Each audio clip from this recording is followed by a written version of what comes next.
So pretty and beautiful purple tree embroidery design আপনাদের সাথে share করছি। সো হ্যালো এভরিওয়ান, আসসালামু আলাইকুম সবাইকে। গাছের থিমে খুব সুন্দর একটি হোপার ডিজাইন আপনাদের সাথে শেয়ার করছি। তো দেখতে পাচ্ছেন এখানে একটা ট্রি প্রথমে এইভাবে এঁকে নিতে হবে, দেন এই যে ডালের কাজটা বা গাছের যে কাজটা সেটা করে নিতে হবে। তো এখানে কফি টোন কালারের একটি সুতা ব্যবহার করা হয়েছে আর এখানে স্যাটিন স্টিচ দিয়ে কাজটা করা হচ্ছে।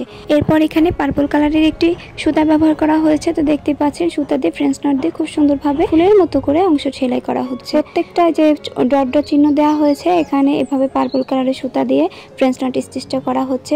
সম্পূর্ণ গাছে একই রকম ভাবে ফ্রেঞ্চ নট স্টিচটা করা হচ্ছে।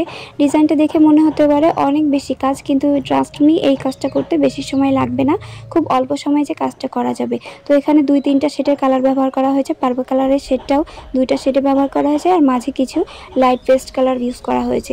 তো কতটা সুন্দর লাগছে ট্রিটা দেখতে পাচ্ছেন। তো অলমেট হিসেবে এটা মূলত ব্যবহার করা হয়ে থাকে। তো আজকের ডিজাইনটা আপনাদের কাছে কেমন লেগেছে অবশ্যই জানাবেন।